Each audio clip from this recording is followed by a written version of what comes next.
নমস্কার, আমি প্রতীকৃত। গপ্পে টপ্পে আপনাদের জানাই স্বাগতম। সানডে হেডফোন আপনাদের জন্য নিয়ে চলে এসেছে সানডে স্পেশাল আবার একটা নতুন গল্প। সত্যজিৎ রায়ের লেখা আমাদের সকলের প্রিয় ফেলুদার অ্যাডভেঞ্চার শিয়াল দেবতা রহস্য প্রথম পর্ব। চলুন তবে শুরু করা যাক। টেলিফোনটা কে করেছিল ফেলুদা? প্রশ্নটা করেই বুঝতে পারলাম যে বোকামি করেছি, কারণ যোগ ব্যায়াম করার সময় ফেলুদা কথা বলে না। এক্সারসাইজ ছেড়ে ফেলুদা এই জিনিসটা সবে মাস 6 হলো ধরেছে। সকালে আধ ঘন্টা ধরে নানা রকম আসন করে সে, এমনকি কোনোয়ের ওপর ভর দিয়ে মাথা নিচের দিকে আর পা উপরের দিকে শূন্যে তুলে শীর্ষাসন পর্যন্ত। এটা স্বীকার করতেই হবে, সে 1 মাসে ফেলুদার শরীর আরও ফিট হয়েছে বলে মনে হয়। কাজেই বলতে হবে যে যোগাসনের রীতিমতো উপকার হচ্ছে। প্রশ্নটা জিজ্ঞেস করেই পিছন দিকে টেবিলের উপর রাখা ঘড়ির টাইমটা দেখে নিলাম। ঠিক 7:30 পরে আসন সেরে টেলিফোনটা কে করেছিল? তুই চিনবি না। এতক্ষণ পরে এরকম একটা উত্তর পেয়ে ভারী রাগ হলো। চিনি না তো অনেককেই, কিন্তু নামটা বলতে দোষ কি? আর না চিনলেও চিনিয়ে দেওয়া যায় নাকি?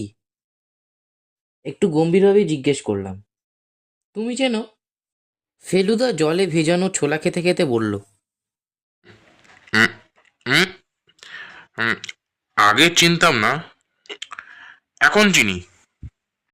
কয়েকদিন হলো আমার পুজোর ছুটি হয়ে গেছে। বাবা 3 দিন হলো জামশেদপুরে গেছেন কাজে। বাড়িতে এখন আমি, ফেলুদা আর মা। এবার আবার পুজোয় বাইরে যাব না, তাতে আমার বিশেষ আফসোসও নেই, কারণ পুজোয় কলকাতাটা বেশ ভালোই লাগে, বিশেষ করে যদি ফেলুদা সঙ্গে থাকে। ওর আজকাল শখের গোয়েন্দা হিসেবে বেশ নামটাম হয়েছে। কাজেই মাঝে মাঝে যে রহস্যের সমাধানের জন্য ওর ডাক পড়বে, তাতে আর আশ্চর্য কি? এর আগে প্রত্যেকটা রহস্যের ব্যাপারেই আমি ফেলুদার সঙ্গে ছিলাম। ভয় হয় ওর নাম বেশি হওয়াতে হঠাৎ যদি ও একদিন বলে বসে। না, তোকে আর এবার সঙ্গে নেব না রে তোপসে। কিন্তু এখনো পর্যন্ত সেটা ঘটেনি। আমার বিশ্বাস ওর আমাকে সঙ্গে রাখার একটা বিশেষ কারণ আছে। হয়তো সঙ্গে একটা অল্পবয়স্ক ছেলেকে দেখে অনেকেই ওকে গোয়েন্দা বলে ভাবতে পারে না। সেটা তো একটা মস্ত সুবিধে। গোয়েন্দারা যতই আত্মগোপন করে থাকতে পারে ততই তাদের লাভ। কিরে, ফোনটা কে করলো জানতে খুব ইচ্ছে করছে বোধহয়। এটা ফেলুদার একটা কায়দা। ও যখনই বুঝতে পারে আমার কোনো একটা জিনিস জানবার খুব আগ্রহ, তখনই সেটা চট করে না বলে আগে একটা সাসপেন্স তৈরি করে। সেটা আমি জানি বলেই বিশেষ উৎসাহ দিলাম না। বললাম, ফোনটার সঙ্গে যদি কোনো রহস্যের ব্যাপার জড়িয়ে থাকে, তাহলে জানতে ইচ্ছে করছে বই কি। ফেলুদা গেঞ্জির উপর তার একটা সবুজ ডোরাকাটা শার্ট চাপিয়ে নিয়ে বলল, লোকটার নাম নীলমণি সান্যাল, রোল্যান্ড রোডে থাকে। বিশেষ জরুরি দরকারে আমাকে ডেকে পাঠিয়েছে। কি দরকার বলেনি? না, সেটা ফোনে বলতে চান না, তবে গলা শুনে মনে হলো ঘাবড়ে আছেন। কখন যেতে হবে? ট্যাক্সিতে করে যেতে মিনিট 10 লাগবে। 9টায় অ্যাপয়েন্টমেন্ট, সুতরাং আর 2 মিনিটের মধ্যে বেরিয়ে পড়া উচিত।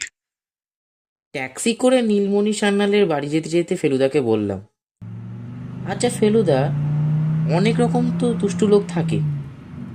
ধরো নীলমণি বাবুর যদি কোনো রকম বিপদ না হয়ে থাকে, তিনি যদি শুধু তোমাকে প্যাঁচে ফেলবার জন্য ডেকে থাকেন তবে? ফেলুদা রাস্তার দিক থেকে চোখ না সরিয়ে বলল, তা অসম্ভব কিছু নয়, তবে সেরকম লোক বাড়িতে ডেকে নিয়ে প্যাঁচে ফেলবে না, কারণ সেটা তাদের পক্ষেও রিস্কি হয়ে যাবে। সেসব কাজের জন্য অল্প টাকায় ভাড়াটে গুন্ডারও কোনো অভাব নেই। একটা কথা তো বলাই হয়নি, ফেলুদা গত বছর অল ইন্ডিয়া রাইফেল কম্পিটিশনে ফার্স্ট হয়েছে। মাত্র 3 মাস বন্দুক শিখেই ওর যা টিপ হয়েছিল, সে একেবারে মেরে যাওয়ার মতো। ফেলুদার এখন বন্দুক রিভলভার দুই আছে, তবে বইয়ের ডিটেকটিভের মতো সারাক্ষণ রিভলভার নিয়ে ঘোরে না। সত্যি বলতে কি, এখনো পর্যন্ত ফেলুদাকে ও দুটোর একটাও ব্যবহার করতে হয়নি। তবে কোনোদিন যে হবে না, সে কথা কি করে বলি।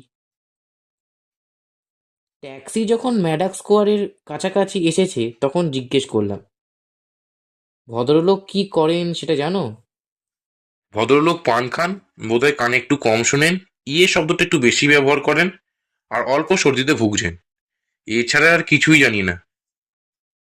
এরপরে আর আমি কিছু জিজ্ঞেস করিনি। নীলমণি সান্যালের বাড়িতে পৌঁছোতে ট্যাক্সি ভাড়া উঠল 1 টাকা 70 পয়সা। একটা 2 টাকার নোট বার করে ট্যাক্সিওয়ালার হাতে দিয়ে ফেলুদা হাতের একটা কায়দার ভঙ্গিতে বুঝিয়ে দিল যে তার চেঞ্জ ফেরত চাই না। গাড়ি থেকে নেমে পট্রিকোর তলা দিয়ে গিয়ে সামনের দরজায় পৌঁছে কলিং বেল টেপা হলো। দোতলা বাড়ি, তবে খুব যে বড় তাও নয়, আর খুব পুরনোও নয়। সামনের দিকে একটা বাগানও আছে, তবে সেটা খুব বাহারের কিছু নয়। একজন দারোয়ান গোছের লোক এসে ফেলুদার কাছ থেকে ভিজিটিং কার্ড নিয়ে আমাদের বৈঠকখানায় বসতে বলল। ঘরে ঢুকে চারদিকে তাকিয়ে বেশ তাক লেগে গেল। সোফা, টেবিল, ফুলদানি, ছবি, কাঁচের আলমারিতে সাজানো নানা রকম সুন্দর পুরনো জিনিস টিনিস মিলিয়ে বেশ একটা জমকালো ভাব। মনে হয় অনেক খরচা করে মাথা খাটিয়ে কিনে সাজানো হয়েছে। ফেলুদা নিজেই উঠে পাখার রেগুলেটরটা ঘোরানোর সঙ্গে সঙ্গেই একজন ভদ্রলোক এসে ঢুকলেন। গায়ে স্লিপিং স্যুটের পায়জামার উপর একপাশে বোতামওয়ালা আদ্দির পাঞ্জাবি, পায়ে হরিণের চামড়ার চটি, আর দু হাতের আঙুলে অনেকগুলো আংটি। হাইট মাঝারি, দাড়ি গোঁফ কামানো, মাথার চুল বেশি নেই, রং মোটামুটি ফর্সা, আর চোখ দুটো ঢুলু ঢুলু। দেখলে মনে হয় এই বুঝি ঘুম থেকে উঠে এলেন। বয়স কত হবে, 50-এর বেশি নয়। তাহলে আপনার নামই প্রদোষ মিত্তির? হুম, আপনি যে এত ইয়াং সেটা জানা ছিল না। এটি আমার খুড়তুতো ভাই, খুব বুদ্ধিমান ছেলে। আপনি চাইলে আমাদের কথাবার্তার সময় আমি ওকে বাইরে পাঠিয়ে দিতে পারি। আমার বুকটা ধুপুক করে উঠল, কিন্তু ভদ্রলোক আমার দিকে একবার চোখ বুলিয়ে নিয়ে বললেন, কেন, থাকুক না, কোনো ক্ষতি নেই। তারপর ফেলুদার দিকে ফিরে বললেন, ইয়ে, আপনারা কিছু খাবেন টাবেন? চা বা কফি কিছু বলি? না না, এই সবে চা খেয়ে বেরিয়েছি। বেশ, তাহলে আর সময় নষ্ট না করে কেন ডেকেছি সেইটা বলি। তবে তার আগে আমার নিজের পরিচয়টা একটু দিই। বুঝতেই পারছেন আমি একজন শৌখিন লোক। পয়সা কড়িও কিছু আছে সেটা নিশ্চয়ই অনুমান করেছেন। তবে বললে বিশ্বাস করবেন না, আমি চাকরিও করি না, ব্যবসাও করি না, বা বাপের সম্পত্তি 1 পয়সাও পাইনি। নীলমণিবাবু রহস্য করার ভাব করে চুপ করলেন। তাহলে কি লটারি? আগে বলছিলাম, তাহলে কি কখনো লটারি টটারি জিতেছিলেন? এক্স্যাক্টলি। 11 বছর আগে রেঞ্জার্স লটারি জিতে এক ধাক্কায় পেয়ে যাই প্রায় 2.5 লাখ টাকা। তারপর সেই টাকা দিয়ে খানিকটা বুদ্ধি আর খানিকটা ভাগ্যের জোরে বেশ ভালোভাবেই চালিয়ে এসেছি। বাড়িটা তৈরি করি এই বছর 8 আগে। আপনি হয়তো ভাবছেন এরকম অকেজোভাবে একটা মানুষ বেঁচে থাকে কি করে, কিন্তু আসলে একটা কাজ আমার আছে। একটাই কাজ, সেটা হলো অকশন থেকে এইসব জিনিসপত্র কিনে ঘর সাজানো। ভদ্রলোক তার ডান হাতটি বাড়িয়ে চারদিকে সাজানো জিনিসপত্রগুলোর দিকে দেখিয়ে দিলেন। তারপর বললেন, যে ঘটনাটা ঘটেছে তার সঙ্গে আমার এইসব আর্টিস্টিক জিনিসপত্রের কোনো সম্পর্ক আছে কিনা জানি না, কিন্তু আমার মনে সন্দেহ হয় যে হয়তো থাকতেও পারে। এই যে, নীলমণিবাবু তার পাঞ্জাবির পকেটে হাত ঢুকিয়ে কয়েকটা কাগজের টুকরো বার করে ফেলুদার হাতে দিলেন। ফেলুদার সঙ্গে সঙ্গে আমিও কাগজগুলো দেখে নিলাম। 3টে কাগজ, তার প্রত্যেকটাতেই লেখার বদলে লাইন করে ছোট ছোট ছবি আঁকা। সেই ছবির মধ্যে কিছু কিছু বেশ বোঝা যায়, যেমন পেঁচা, চোখ, সাপ, সূর্য, এইসব। আমার কেন যেন ব্যাপারটাকে দেখা দেখা বলে মনে হলো। এমন সময় ফেলুদা বলল, হুম, এসব তো হিয়েরোগ্লিফিক লেখা বলে মনে হচ্ছে। আগে প্রাচীনকালে ইজিপশিয়ানরা যে লেখা বার করেছিল, এটা সেই জিনিস বলেই মনে হচ্ছে। তাই বুঝি? হুম, তবে এই লেখা পড়তে পারে এমন লোক কলকাতায় আছে কিনা সন্দেহ। তাহলে যে জিনিস দুদিন অন্তর অন্তর ডাকে আমার নামে আসছে, তার মানে না করতে পারলে তো ভারী অস্বস্তিকর ব্যাপার হবে। ধরুন, যদি এগুলো সাংকেতিক হুমকি হয়, কেউ হয়তো আমাকে খুন করতে চাইছে আর তার আগে আমাকে শাসাচ্ছে। দাঁড়ান দাঁড়ান, আপনার যে সমস্ত জিনিস সব সাজানো রয়েছে, তার মধ্যে ইজিপশিয়ান কিছু আছে? দেখুন, আমার কোন জিনিস যে কোথাকার সেটা আমি নিজেই ঠিক ভালোভাবে জানি না। আমি কিনি কারণ আমার পয়সা আছে এবং আর 5 জন শৌখিন লোককে এসব কিনতে দেখেছি, তাই। কিন্তু আপনার এত জিনিসের মধ্যে একটি কেউ তো খেলো বলে মনে হচ্ছে না। যারা শুধু এগুলো দেখবে, তারা তো আপনাকে রীতিমতো সমজদার লোক বলে মনে করবে। ওটা কি জানেন, এসব ব্যাপারে সচরাচর জিনিস ভালো হলেই তার দাম বেশি হয়। টাকা যখন আছে তখন আমি সেরা জিনিসটা কিনবো না কেন? অনেক ভারী ভারী খদ্দের উপরে টেক্কা দিয়ে নিলাম থেকে এসব জিনিস কিনেছি মশাই। কাজেই ভালো জিনিস আমার কাছে থাকাটা কিছু আশ্চর্য নয়। কিন্তু মিশরের জিনিস কিছু আছে কিনা জানেন না, তাই তো? নীলমণিবাবু সোফা ছেড়ে উঠে একটা কাঁচের আলমারির দিকে গিয়ে তার উপরের তাক থেকে একটা বিগতখানেক লম্বা মূর্তি নামিয়ে এনে সেটা ফেলুদার হাতে দিলেন। সবুজ পাথরের মূর্তি, তার গায়ে আবার নানা রঙের ঝলমলে পাথর বসানো। দু এক জায়গায় যেন সোনাও রয়েছে। তবে আশ্চর্য এই যে মূর্তিটার শরীর মানুষের মতো হলেও তার মুখটা শেয়ালের মতো। এটা দিন 10 আগে কিনেছি অ্যারাটুন ব্রাদার্সে একটা নিলাম থেকে। এটা বোধহয় নীলমণিবাবুর কথা শেষ হওয়ার আগেই ফেলুদা মূর্তিটা একবার চোখ বুলিয়েই বলল, এটা আনুবিস। আনুবিস? মানে সে আবার কি? ফেলুদা মূর্তিটা সাবধানে নেড়েচেড়ে নীলমণিবাবুর হাতে ফেরত দিয়ে বলল, আনুবিস ছিল প্রাচীন মিশরের গড অব দ্য ডেড, মৃত আত্মাদের দেবতা। চমৎকার জিনিস পেয়েছেন এটা। কিন্তু এ মূর্তি আর এইসব চিঠির মধ্যে কোনো সম্পর্ক আছে কি? আমি কি এটা কিনে ভুল করলাম? মানে কেউ কি এটা আমার কাছ থেকে ছিনিয়ে নেবে বলে শাসাচ্ছে?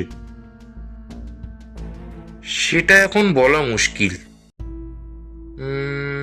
চিঠিগুলো কবে থেকে পেতে শুরু করেছেন? গত সোমবার থেকে। অর্থাৎ মূর্তিটা কেনার ঠিক পর থেকেই। হ্যাঁ। খামগুলো আছে? আসলে না, ফেলে দিয়েছি। রেখে দেওয়া হয়তো উচিত ছিল, তবে খুবই সাধারণ খাম। সাধারণ টাইপরাইটারের ঠিকানা লেখা, পোস্ট অফিস, এলগিন রোড। আচ্ছা, ঠিক আছে। আপাতত কিছু করার আছে বলে মনে হয় না। শুধু সেফ সাইডে থাকার জন্য মূর্তিটাকে ওই আলমারিতে না রেখে আপনার হাতের কাছে রাখবেন। সম্প্রতি একজনদের বাড়ি থেকে এ ধরনেরই জিনিস একটু চুরি গেছে। তাই বুঝি? একজন সিন্ধি ভদ্রলোক, যদ্দূর জানি এখনো সে চোর ধরা পড়েনি। ফেলুদা উঠে পড়ল। আমরা ঘর থেকে বেরিয়ে বাইরের ল্যান্ডিংয়ে এলাম। ফেলুদা বলল, আপনার সঙ্গে রসিকতা করতে পারে এমন কোনো মানুষের কথা মনে পড়ছে? কেউ না, নাথিং। পুরনো বন্ধুদের সঙ্গে অনেকদিন ছাড়াছাড়ি হয়ে গেছে। আর শত্রু? শত্রু? না, দেখুন, ধোনির তো শত্রু সবসময় থাকে, তবে তারা তো কেউ আর শত্রু বলে নিজেদের পরিচয় দেয় না। সামনাসামনি দেখা হলে সকলেই খাতির করে কথা বলে। আপনি মূর্তিটা তো নিলামে কিনেছিলেন বললেন।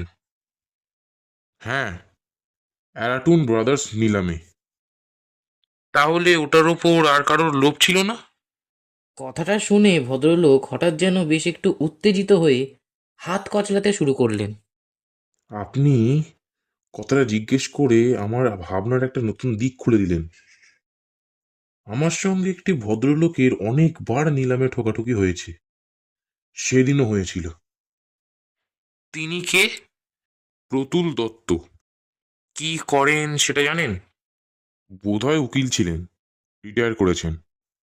সেদিন ওর আর আমার মধ্যে শেষ অবধি রেষারেষি চলে। তারপর আমি 12,000 বলার পর উনি থেমে যান। মনে আছে, নিলামের পর আমি যখন বাইরে এসে গাড়িতে উঠছি, তখন হঠাৎ ওর সঙ্গে একবার চোখাচোখি হয়ে যায়। ওর চোখের চাহনিটা আমার মোটেই ভালো লাগেনি। I see. আমরা নীলমণিবাবুর বাড়ি থেকে বেরোলাম। গেটের দিকে হাঁটতে হাঁটতে ফেলুদা প্রশ্ন করলো, এ বাড়িতে কি আপনারা অনেকে থাকেন? কি বলছেন মশাই, আমার মতো একা মানুষ বোধহয় এই কলকাতায় দুটো নেই। ড্রাইভার, মালি, দুটো পুরনো বিশ্বস্ত চাকর, ও আমি, ব্যাস। ফেলুদার পরের প্রশ্নটা আমি একেবারেই এক্সপেক্ট করিনি। বাচ্চা ছেলে কি কেউ থাকে না এই বাড়িতে? ভদ্রলোকও এক মুহূর্তের জন্য একটু অবাক হয়ে তারপর হো হো করে হেসে বললেন, দেখেছেন, ভুলেই গেছি। আসলে আমি লোক বলতে বয়স্ক লোকের কথাই ভাবছিলাম। আজ দিন দশেক হলো আমার ভাগ্নে ঝুন্টু এখানে এসে রয়েছে। ওর বাবা ব্যবসা করেন। এই সেদিন সস্ত্রী জাপানে গেছেন। ঝুন্টুকে রেখে গেছেন আমার জিম্মায়। বেচারি এসে অবধি ইনফ্লুয়েঞ্জায় ভুগছে। দাঁড়ান দাঁড়ান, আপনার হঠাৎ বাচ্চার কথা মনে এলো কেন? আসলে বৈঠকখানার একটা আলমারির পিছন থেকে একটা ঘুড়ির কোনা উঁকি মারছিল, সেইটা দেখেই।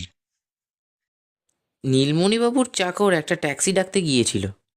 সেটা নুড়ি ফেলা পথের উপর দিয়ে কড়কড় শব্দ করে পট্টিকোর তলায় ঠিক আমাদের সামনে এসে দাঁড়ালো।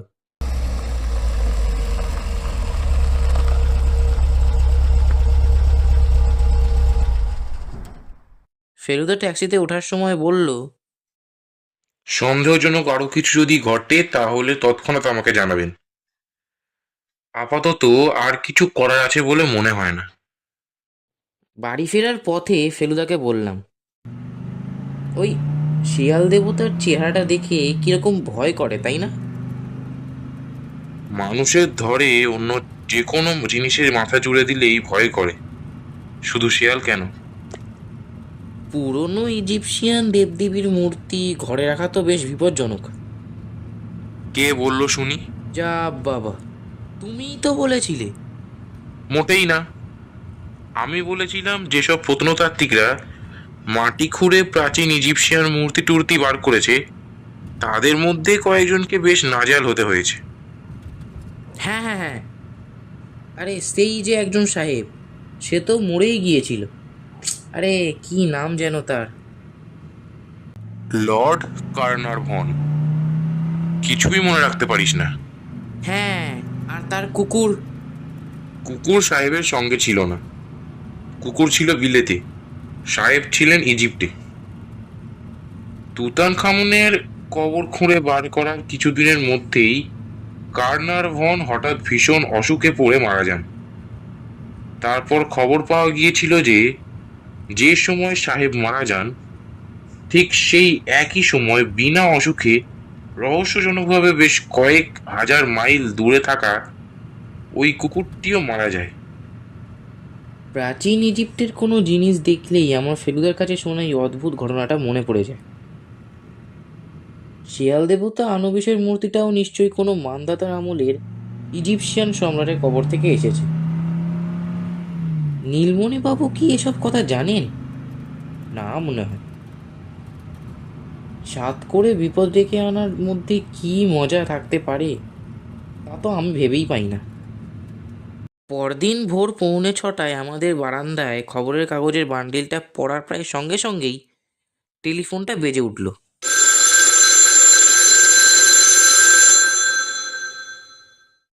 আমি ফোনটা তুলে হ্যালো বলেছি, কিন্তু উল্টো দিকের কথা শোনার আগেই ফেলুদা সেটা আমার হাত থেকে ছিনিয়ে নিল। হ্যালো। হ্যালো। হুম। হুম। হুম। ও। ও। আচ্ছা, ঠিক আছে। তপসি, রেডি হয়ে নে। আনুবিস গায়েব, এক্ষুনি যেতে হবে। সকালবেলায় ট্রাফিক কম বলেই নীলমণি সান্যালের বাড়ি পৌঁছতে লাগলো ঠিক 7 মিনিট। ট্যাক্সি থেকে নেমেই দেখি নীলমণিবাবু কেমন যেন ভ্যাবাচাকা ভাব করে বাড়ির বাইরে আমাদের অপেক্ষায় দাঁড়িয়ে আছেন। ফেলুদাকে দেখেই বললেন, নাইট মেয়ারের মধ্যে দিয়ে গেছি মশাই। এরকম হরিবোল অভিজ্ঞতা আমার কখনো হয়নি। আমরা ততক্ষণে বৈঠকখানায় ঢুকেছি। ভদ্রলোক আমাদের আগেই সোফায় বসে প্রথমে তার হাতের কবজিগুলো দেখালেন। দেখলাম লোকে যেখানে ঘড়ি পড়ে তার ঠিক নিচ দিয়ে 2 হাতে দড়ির দাগ বসে গিয়ে হাতটা লাল হয়ে গেছে। ব্যাপারটা কি সেটা বলুন।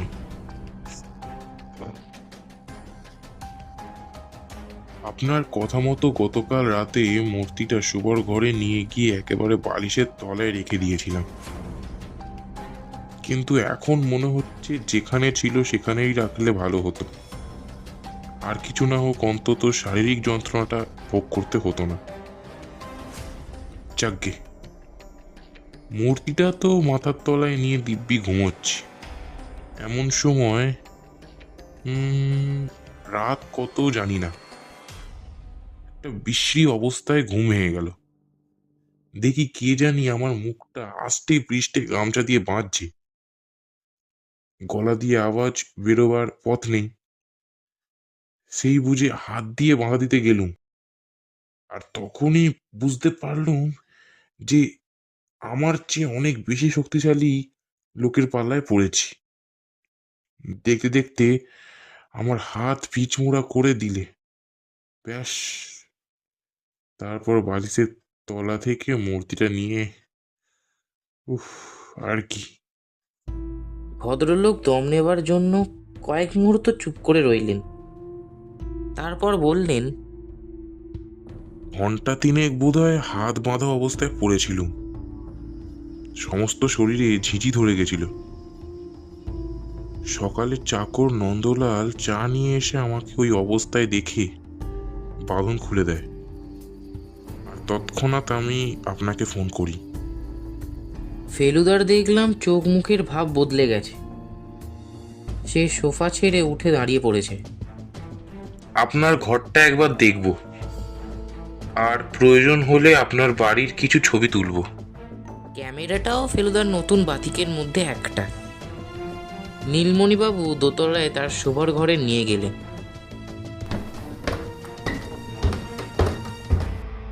ঘরে ঢুকেই ফেলুদা বলল, এ কি, জানালার শিক নেই?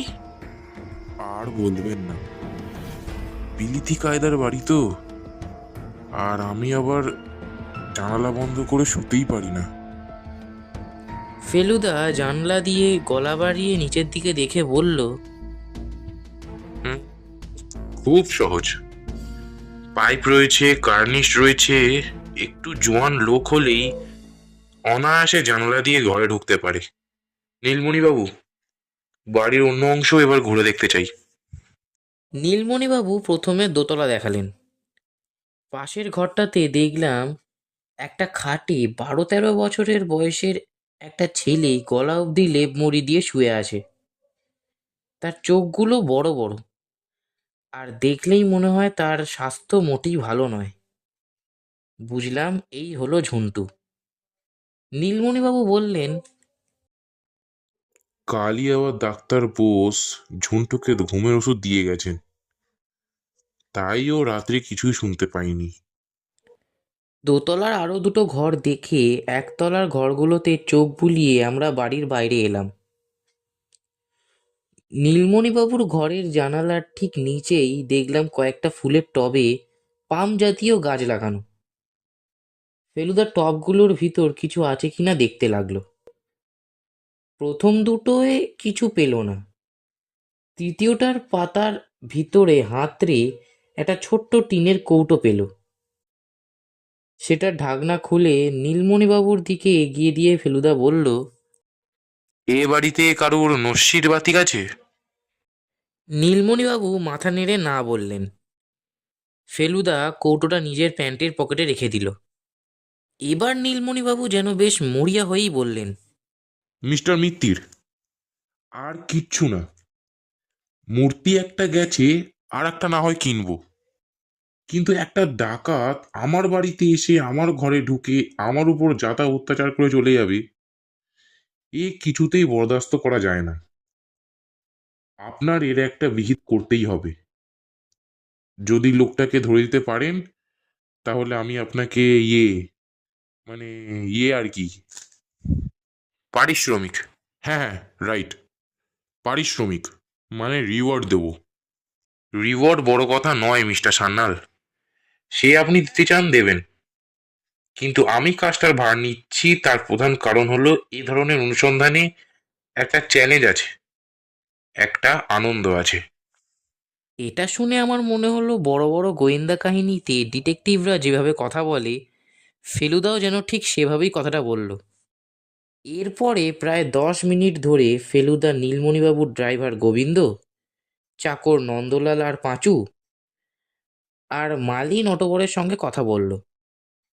তারা সবাই বলল রাত্রে অস্বাভাবিক কিছু দেখেনি।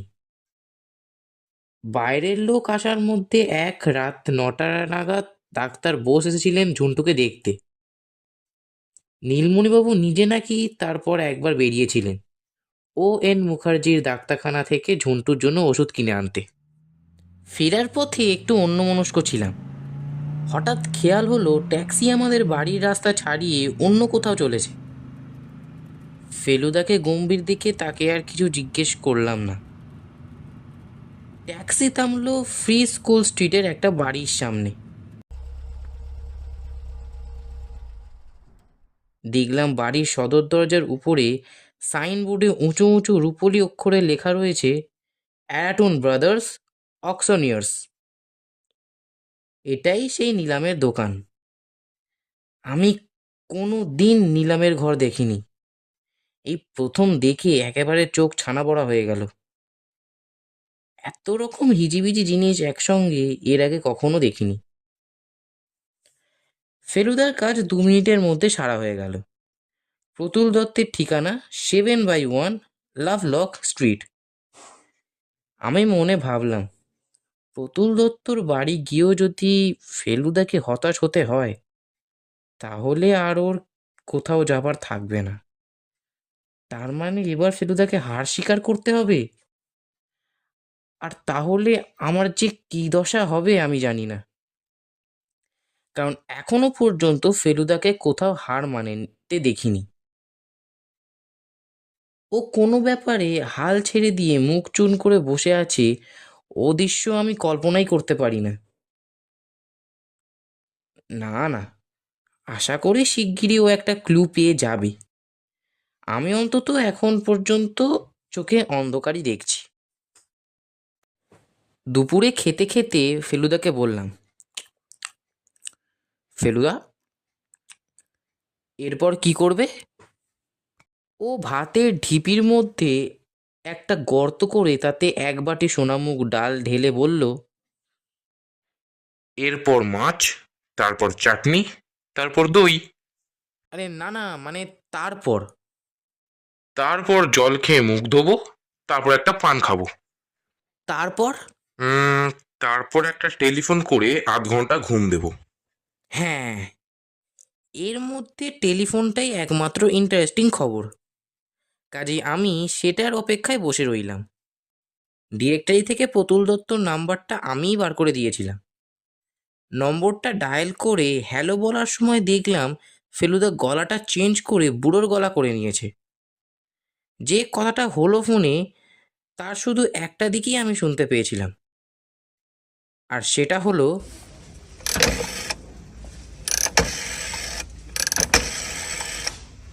হ্যালো, আমি নাকতলা থেকে কথা কইছি। আগে, আমার নাম শ্রী জয়নারায়ণ বাগচি। আমি প্রাচীন কারুশিল্প সম্পর্কে বিশেষ উৎসাহী।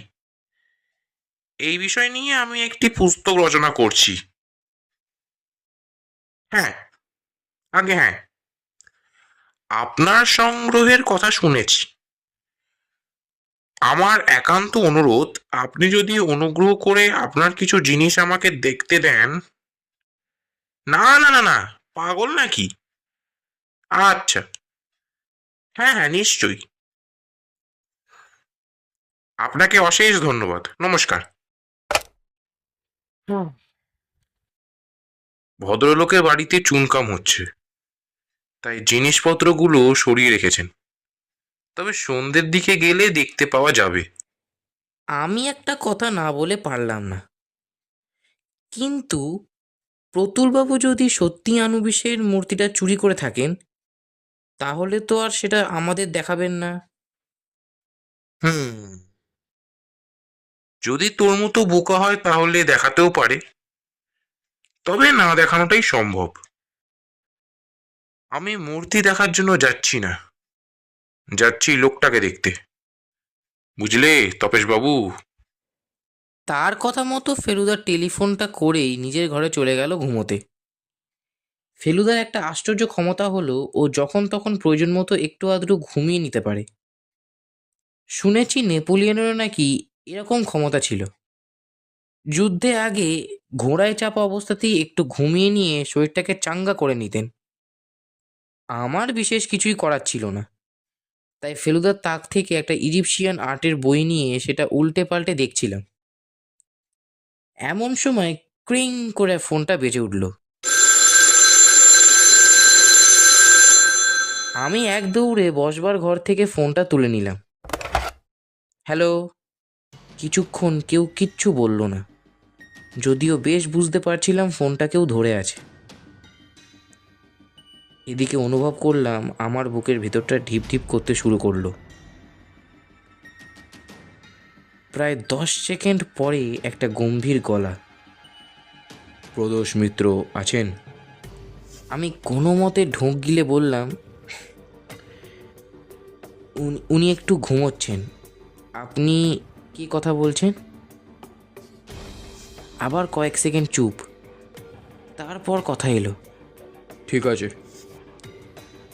আপনি তাকে বলে দেবেন যে মিশরের দেবতা যেখানে যাওয়ার সেখানেই গেছেন। প্রদোষ মিত্তির যেন ও ব্যাপারে আর নাক গলাতে না আসেন, কারণ তাতে কারোর কোনো উপকার হবে না, বরং অনিষ্ট হবার সম্ভাবনা বেশি।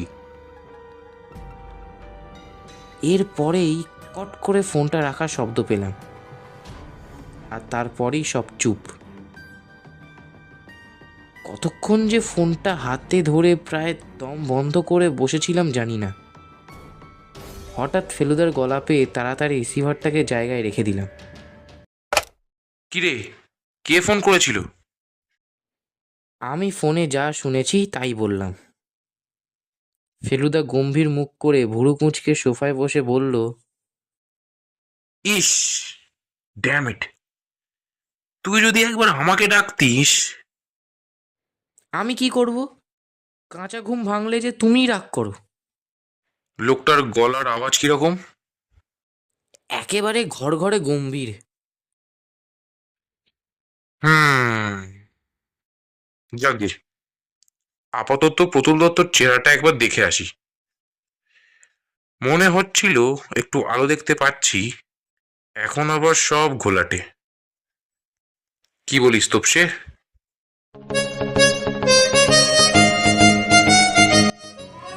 আজ তবে এই অবধিই থাক।